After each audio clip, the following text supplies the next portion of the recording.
नमस्कार। स्वागत है आपका हमारी इस लाइव डिबेट में। आज हम सुबह 10:30 की बजाय रात को 9 बजे लाइव हुए हैं। शायद अब आने वाले समय में टाइम हमारा यही रहे। हालांकि ये भी एक एक्सपेरिमेंट है हमारे व्यूअर्स के लिए, हमारे दर्शकों के लिए कि वो हमें कितना पसंद कर रहे हैं, और ये देखने के लिए भी है कि हमारी बात आप तक कितना पहुंच पा रही है।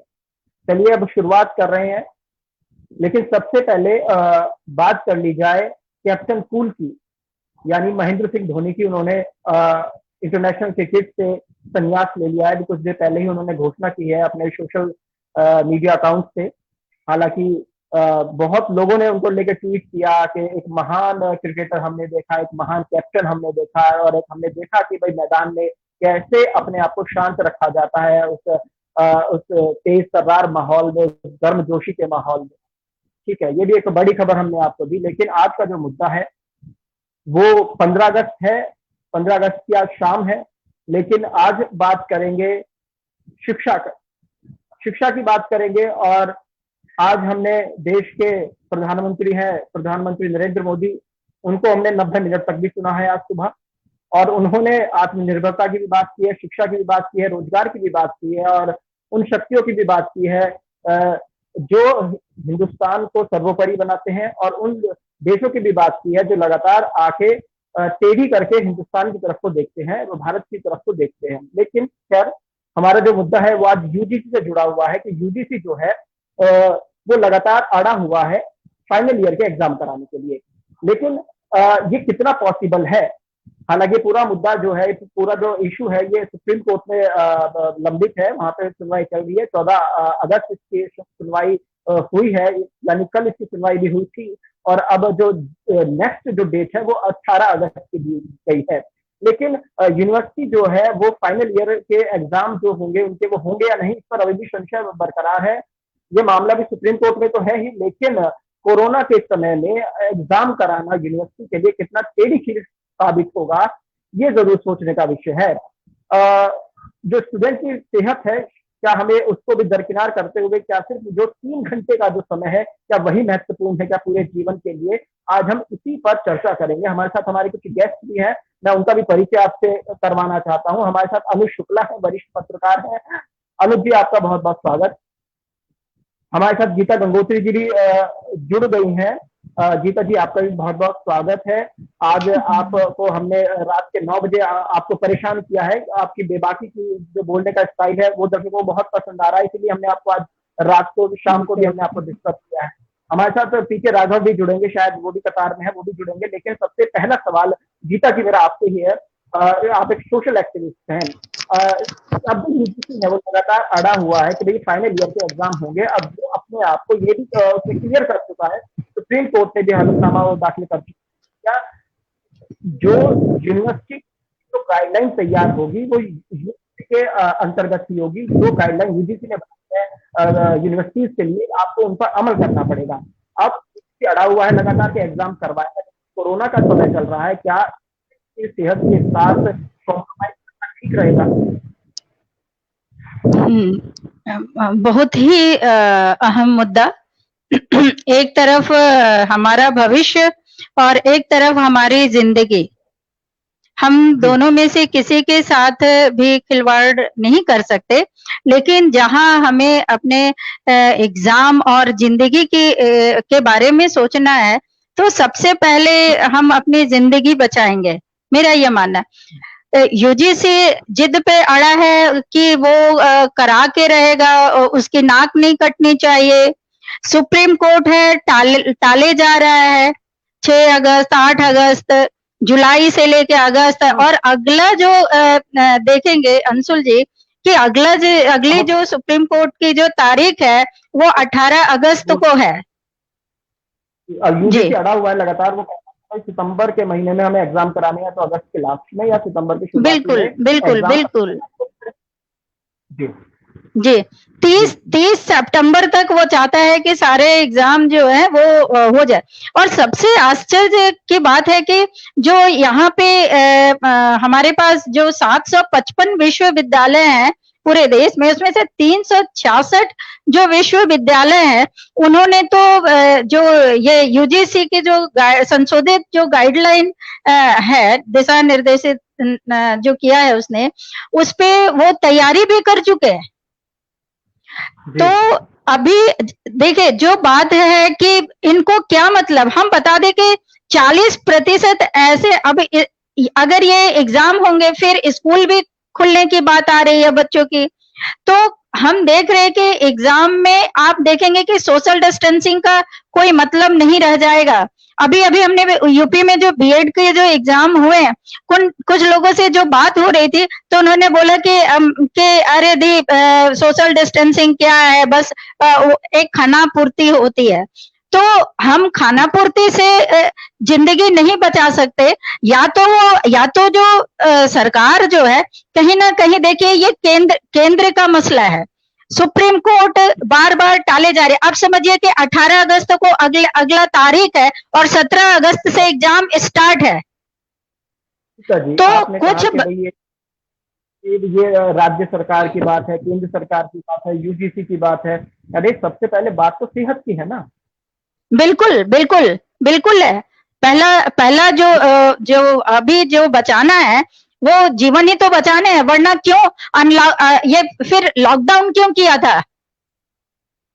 जब इसी तरीके से हमारी जान को जोखिम में डालना है तो आपने फिर लॉकडाउन क्यों किया सर? फिर उस लॉकडाउन का क्या मतलब है, जब फिर दोबारा आप हमको फिर उसी रास्ते पे, उसी कुएं में ढकेल रहे हैं। एक तो अनलॉकडाउन होना नहीं था, अभी कहीं भी पूरी तरह से ये खत्म हुआ नहीं है, ना वैक्सीन आया है कहीं। अगर हम देखें विश्वविद्यालय का, अगर हम देखें तो जो बड़े विश्वविद्यालय हैं, बड़े कॉलेजेस हैं, उनके पास चलिए अब ये कह रहे हैं कि 2 शिफ्ट में होगा, 1 शिफ्ट में एग्जाम, 2 शिफ्ट में एग्जाम, सोशल डिस्टेंसिंग, सैनिटाइजेशन। छोटे कॉलेज में इन सब चीजों का ध्यान नहीं रखा जाएगा, ये आप और हम बहुत अच्छे से जानते हैं, क्योंकि उनके पास बहुत बड़ा फंड होता नहीं है। और कुछ कॉलेज बहुत कितना वो इस चीज को महत्व देते हैं। तो आपको नहीं लगता कि एक छात्र जो युवा शक्ति है भारत, ये जो जिनका वो एग्जाम कराने जा रहे हैं फाइनल, क्या ऐसा नहीं हो सकता है? मैं मनीष सिसोदिया जी को भी उस दिन सुन रहे थे, उन्होंने बहुत अच्छी बात कही कि हम पुराने ढर्रे पे चल रहे हैं, कि एग्जाम ही जो है वो लास्ट माध्यम है। सीबीएसई भी जिद पे अड़े थे, उन्होंने प्रमोट किया कि नहीं किया? क्या हो जाएगा अगर एक बार वो डिग्री दे ही देंगे तो? लेकिन वो लगातार अपनी बात कह रहे हैं कि भाई जब क्लासेस नहीं चली है, और जो सिंघवी है उन्होंने भी दलील दी है, वो भी अपना पक्ष रख रहे हैं कि भाई जब क्लास आपने नहीं चला पाए हो, कोरोना काल के अंदर आप अपनी क्लासेस नहीं चला पाए हो, तो आप एग्जाम किस बिहाफ पे ले रहे हैं? तो क्या ये भी एक ग्राउंड है कि जब आप क्लास नहीं चला पा रहे हो, आप शिक्षा नहीं दे पाए हो पूरी तरह से, जिस तरह से जो पैटर्न होता है पढ़ाने का बच्चों को, जब आप वो नहीं दे पाए तो आप एग्जाम कैसे लेने के हकदार हैं? हाँ बिल्कुल सही बात है कि जब देखिए, और सिर्फ 8वें सेमेस्टर की बात है ना, 4 साल में बाकी एग्जाम तो आपने लिए हैं, तो उसी आधार पे तो आपसे वो बच्चे डिग्री की मांग कर रहे हैं ना। या तो अगर आप नहीं दे सकते तो पोस्टपोन कीजिए। ठीक है। जब तक कोरोना काल खत्म नहीं होता तब तक आप कैसे ये सोच भी कैसे सकते हैं लोग भाई? हाँ ठीक है। अनुज शुक्ला जी भी हमारे साथ जुड़े हुए हैं। अनुज जी, आपको मेरी आवाज मिल रही है क्या? अनुज जी, अनुज आवाज मिल रही है मेरी आपको? नहीं, शायद उन तक अभी मेरी आवाज पहुंच नहीं पा रही है। ठीक है। गीता जी, आपने जो हम बात कर रहे थे कि भाई क्या एग्जाम ही सब कुछ हो गया है क्या सिर्फ जो स्टूडेंट्स हैं, जो हमारे देश का भविष्य है, जो लगातार आगे बढ़ रहे हैं, अब आप उनकी शिक्षा नीति में भी बदलाव कर रहे हैं, तो क्या आपको ये लगता है कि जो केंद्र सरकार है उसको भी किस तरह से इंटरफेयर करना चाहिए यूजीसी को, और ये भी देखना, उनको कहना चाहिए कि भाई आप समय की नजाकत को नहीं समझ रहे हैं। आज दिल्ली में हमने स्थिति देखी कि क्या कोरोना ने कहर मचाया, उत्तर प्रदेश में, महाराष्ट्र में, तमाम जो स्टेट है पूरे भारत की अगर बात की जाए, तो पूरा कहर बरपाया हुआ है कोरोना में, लेकिन उसके बावजूद भी यूजीसी का ऐसे अड़े रहना कि भाई एग्जाम होंगे, तो आपको लगता है कि केंद्र सरकार भी कहीं ना कहीं कंगुल काट रही है, वो उसको डायरेक्टली इंटरफेयर करना चाहिए यूजीसी गाइडलाइन पर? हाँ, बिल्कुल बिल्कुल बिल्कुल हाँ बिल्कुल, देखिए बिल्कुल। अंशुल देखिए ये सवाल मुझसे था अंशुल। गीता जी, हाँ गीता जी, एक बार अनुज जी को सुन लेते हैं। अनुज जी, आपसे मेरा सवाल था, आप बताएं।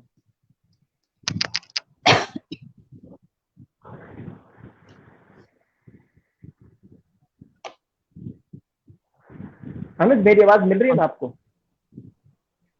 हाँ मुझे आपकी आवाज जी मिल रही है। जी, बोलिए अनुज मेरी आवाज आ रही है आपको? जी। अनुज हाँ जी, देखिए, सबसे आ रही पहले है तो आवाज। हमें जी जी, बोलिए।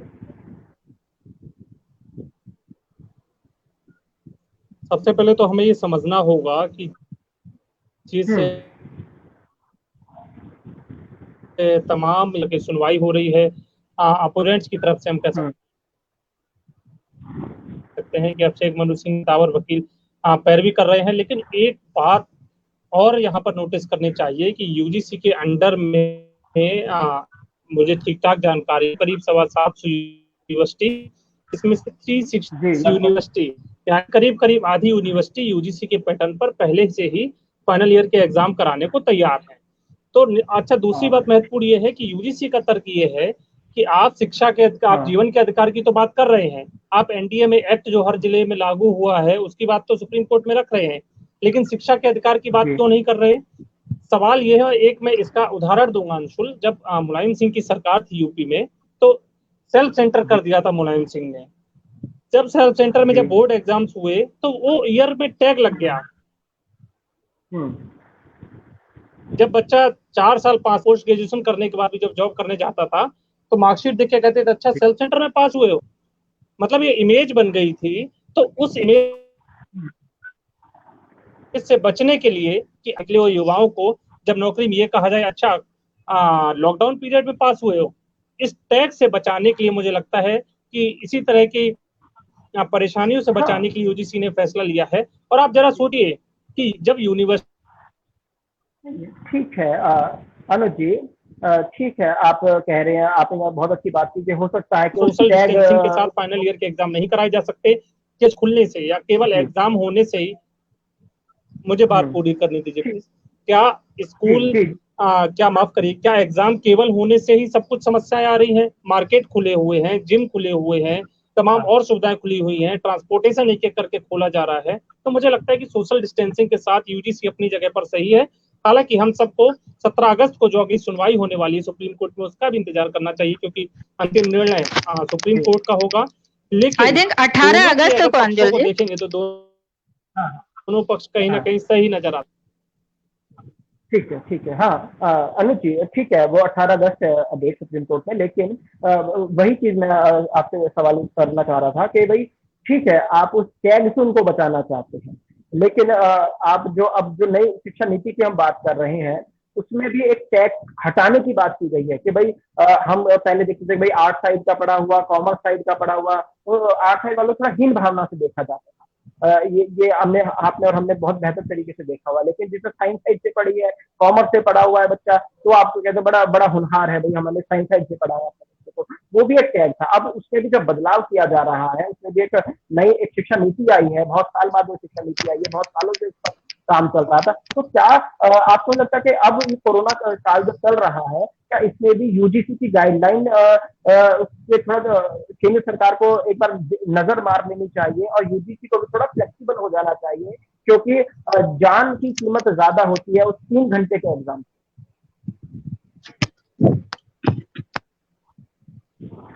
अंशुल जी निश्चित तौर पर जब नई एजुकेशन पॉलिसी आई है तो उसका पूरा अध्ययन विस्तार से यूजीसी ने भी और उनके जो अधिकारी हैं उन्होंने भी किया ही होगा। सवाल यहाँ पर न्यू एजुकेशन पॉलिसी के नहीं है, क्योंकि वो नेक्स्ट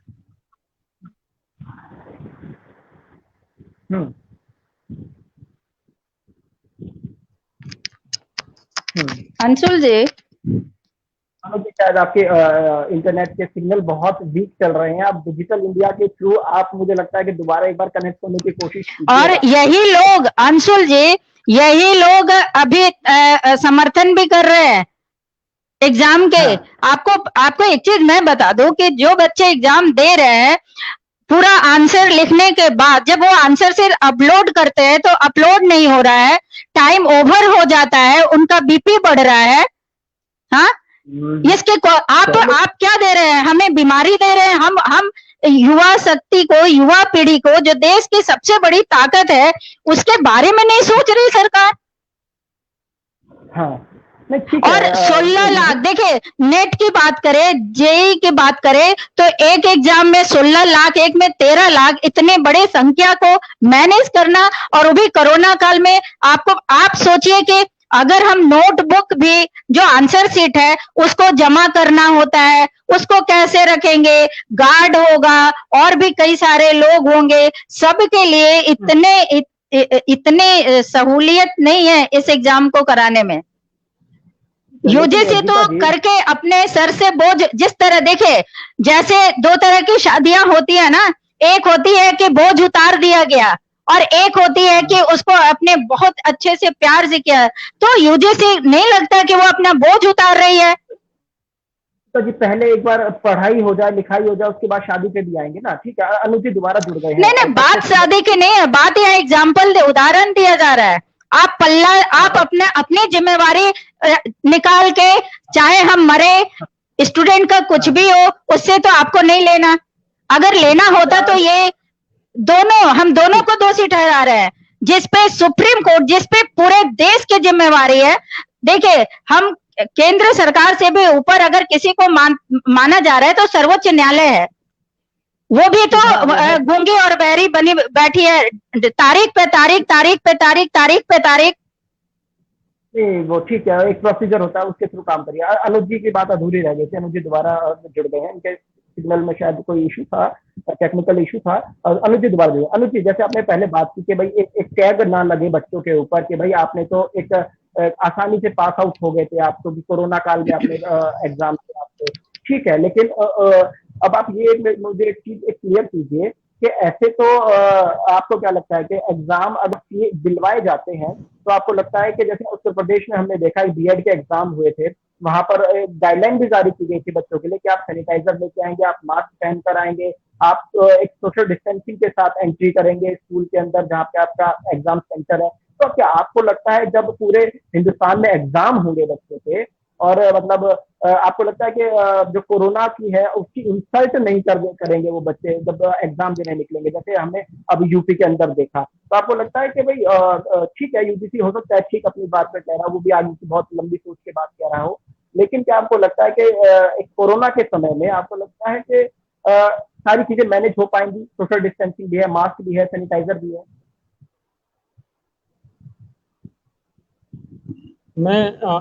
मैं एक छोटा सा सवाल करता हूँ।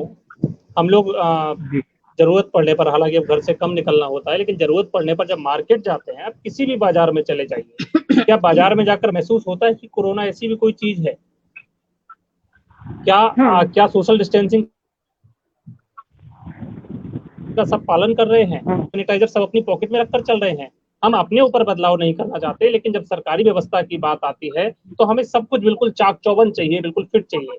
मेरा एक छोटा सा तर्क यहाँ पर ये बात गीता जी ने बिल्कुल सही कही कि इस बात में जरूर संशय है, इस बात में संशय है कि यूजीसी की गाइडलाइंस का सब यूनिवर्सिटी, सब कॉलेज पूरी तरह से स्ट्रिक्टली पालन करेंगे या नहीं, ये बात बिल्कुल सही है। लेकिन क्या अगर स्ट्रिक्टनेस दिखाई जाए तो क्या एग्जाम नहीं हो सकते? एक और चीज आप यहाँ पर समझिए, बात यहाँ पर फाइनल एग्जाम की हो रही है, कोई प्राइमरी स्कूल के बच्चे की बात नहीं हो रही है, कोई नर्सरी केजी के बच्चे नहीं जा रहे हैं। मुझे जहां तक लगता है कि फाइनल ईयर का स्टूडेंट कितना भी छोटा होगा, फिर भी इतना ये कोरोना की सीरियसनेस समझता है, इस बीमारी की सीरियसनेस समझता है, और अपने आप को कैसे बचाना है पिछले 5 महीने में अखबार, टीवी और तमाम तरह की चीजों के साथ आसपास के माहौल को देखकर ये भी समझ चुका है। तो निश्चित तौर पर अच्छा, सबसे बड़ी बात ये भी है कि गार्जियन जब अपने बच्चे को भेजेगा तो क्या पूरी तैयारी के साथ नहीं भेजेगा?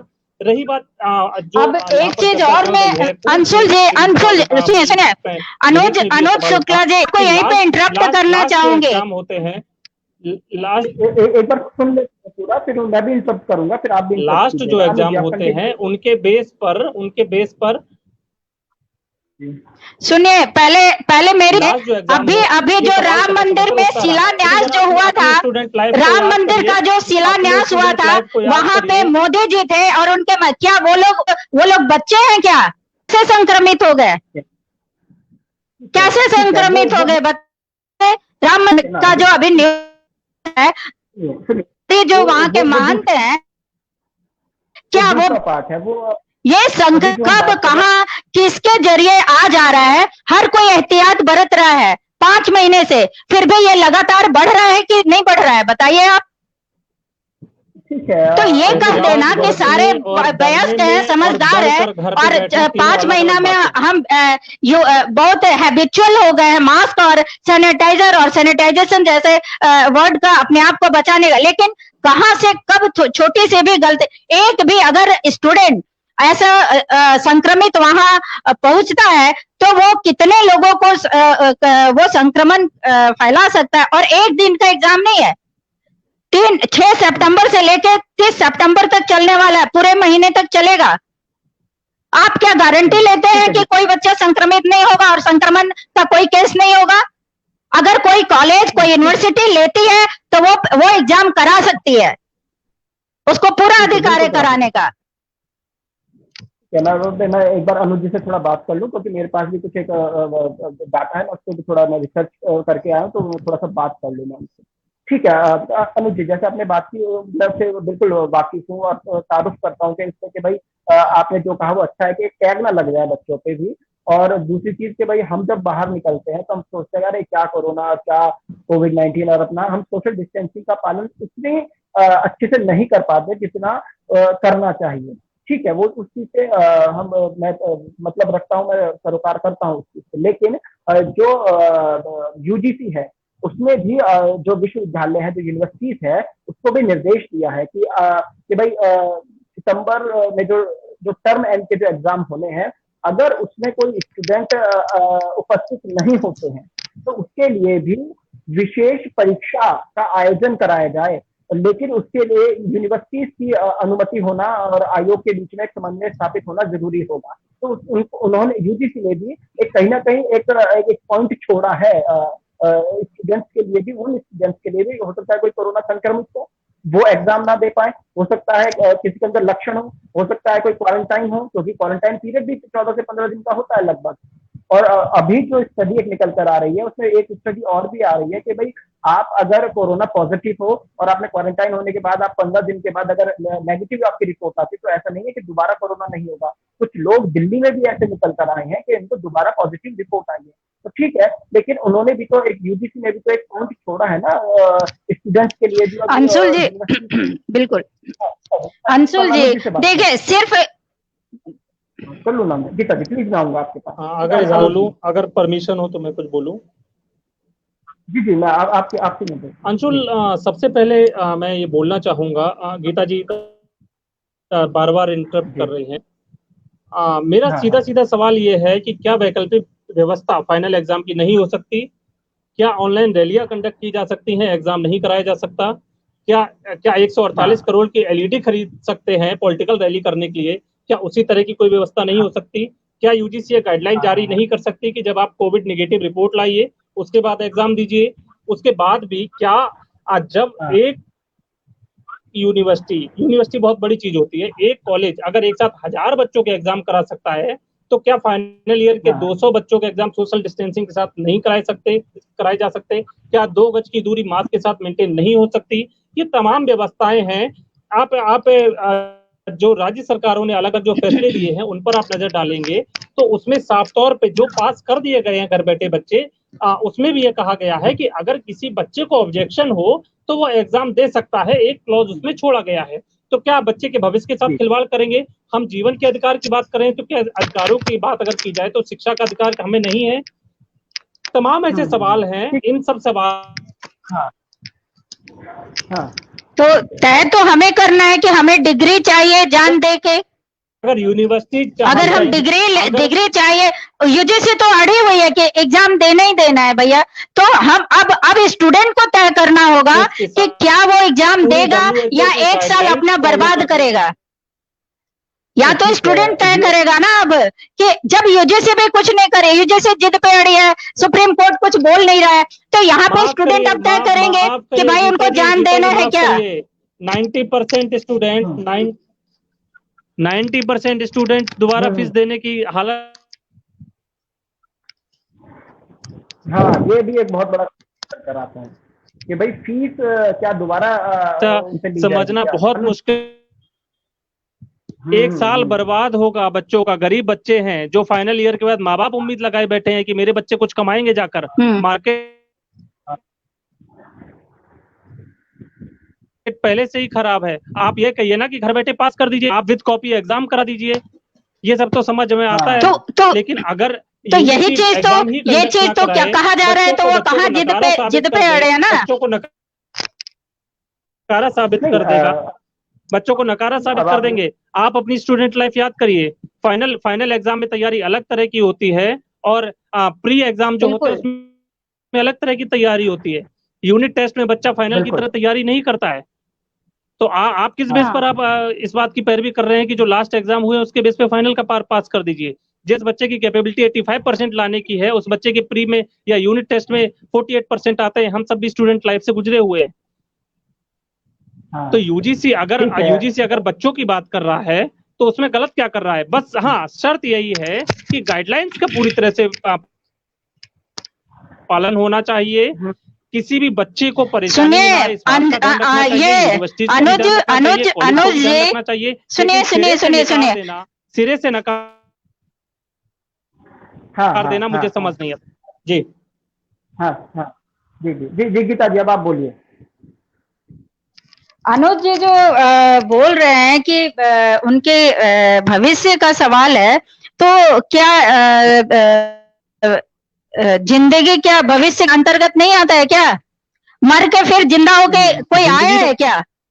जब ऐसा तो कोविड नहीं की होता। रिपोर्ट निगेटिव आएगी तो तो जिंदगी कहाँ से पहले आ ये गई? क्यों नहीं नहीं नहीं नहीं आप जिस तरीके से आपने जो बात कही है, कुछ हद तक कुछ बातें तो सही है, लेकिन सारी चीज अब आप सोचिए कि जो बच्चे एग्जाम दे के कहाँ की जाएंगे? बात कर घर रहा हूँ, जाएंगे? वो नहीं करेंगे, तय नहीं घर करेंगे। जाएंगे? ठीक है जी घर जाएंगे ना, क्योंकि एक एग्जाम नहीं है कि 14 दिन क्वारंटाइन हो जाएंगे। देखिए और कई सारे एग्जाम है, पेपर जब शुरू होंगे तो लगातार एंड तक आएंगे जाएंगे। तो एक बच्चा अगर संक्रमित, पूरा परिवार उसमें मेरी एक बात पिसेगा। को नकार कर मेरी एक बात को नकार कर हाँ बोलिए कर बोलिए बहस करना ठीक नहीं होगा। मेरा तर्क ये है कि जब कोविड की रिपोर्ट कराने के बाद 100%, भले वो स्टूडेंट हो, टीचर हो, प्यून हो, अगर कॉलेज में दाखिल होंगे, सोशल डिस्टेंसिंग का पालन करेंगे, मास्क लगाकर एग्जाम देंगे, सैनिटाइजर अपने पास हाँ रखेंगे, तो रिस्क फैक्टर कम होगा या नहीं होगा? अगर होगा तो बिल्कुल एग्जाम होगा। इस तरह से क्यों नहीं हो सकते? अगर इस व्यवस्था पर भी विश्वास नहीं है तो ऑनलाइन एग्जाम कंडक्ट क्यों नहीं कराए जा सकते? तो ये अच्छी बात है जब हम ऑनलाइन सिरे से इस बात तो को नकार देना कि फाइनल एग्जाम ना हो, बच्चे घर बैठे पास हो जाएं। जो बच्चे 5 महीने से खेल रहे हैं, कूद रहे हैं, वो बैठ के पास हो जाएं और सीरियस होकर तैयारी ना करें। वो किस बेस पर जाएंगे इंटरव्यू कंडक्ट करने? इंटरव्यू किस बेस पर फेस करेंगे वो? तो ऑफलाइन एग्जाम जी ना कराए ना, ऑनलाइन कराए। ऑनलाइन कराने में आपको ये पता है कोर्ट का क्या काम क्या है सुविधा मैडम, ये है? कोर्ट का काम है। अनुज जी विकल्प कोर्ट देखिए, तय करेगा, हमारी बहस ऑनलाइन का कोई में मतलब सब नहीं है। जगह नेट, अभी तो आपका ही नेट नहीं चल रहा था। आधे घंटे के प्रोग्राम में आप 3 बार गायब हो जा रहे हो, और आप 3 घंटे के एग्जाम की बात कर रहे हैं।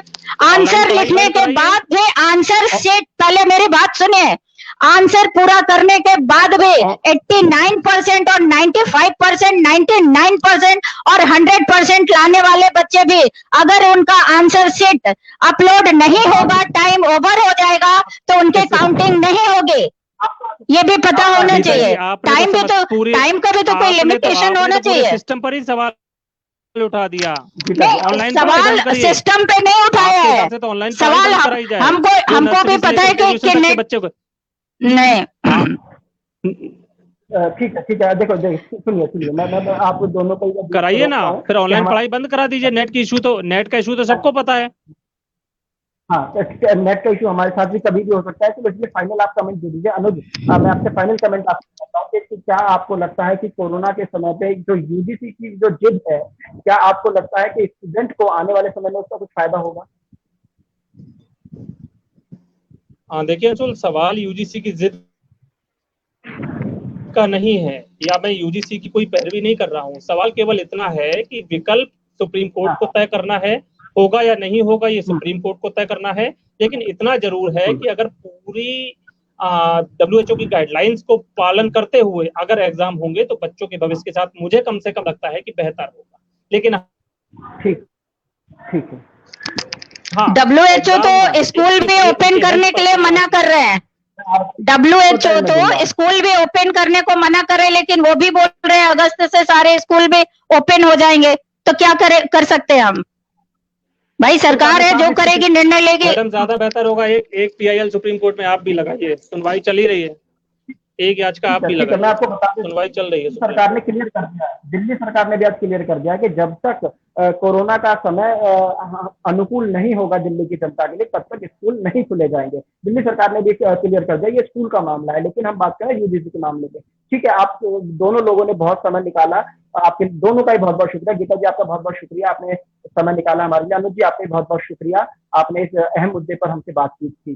खैर, बहरहाल अब यूजीसी का जो ये पूरा जो इशू है, ये पूरा जो मुद्दा है, ये सुप्रीम कोर्ट में है। 18 तारीख इसकी डेट है और अब देखने वाली बात होगी कि सुप्रीम कोर्ट क्या अपना सुप्रीम निर्णय लेता है इस पूरे फैसले पर, क्योंकि अब असमंजस की स्थिति बन चुकी है स्टूडेंट्स के लिए, जो फाइनल ईयर के स्टूडेंट्स है, कि भाई एग्जाम होंगे या नहीं होंगे, क्योंकि स्टूडेंट्स को भी अपनी एग्जाम की तैयारी भी करनी होती है और तमाम उन चीजों के साथ दूसरी भी एक एक्स्ट्रा करिकुलर एक्टिविटी जो होती है उन पर भी उसको ध्यान देना होता है। तो अभी तो फिलहाल स्टूडेंट की स्थिति बड़ी असमंजस की फंसी हुई है, क्योंकि कोरोना काल भी चल रहा है, एक घर में के अंदर भी रहना है और तमाम जो सोशल डिस्टेंसिंग है, सैनिटाइजर है, मास्क उनका प्रयोग भी करना है। वो आने वाला समय बताएगा। 18 तारीख के बाद शायद 18 तारीख को भी क्लियर कर दे सुप्रीम कोर्ट के एग्जाम होंगे या नहीं होंगे। चलिए, फिलहाल इतना ही। कल फिर आएंगे एक नए मुद्दे के साथ, एक नई बहस के साथ, एक नई टीम के साथ आपके सामने चर्चा करेंगे एक नए मुद्दे पर। फिलहाल इतना ही। नमस्कार।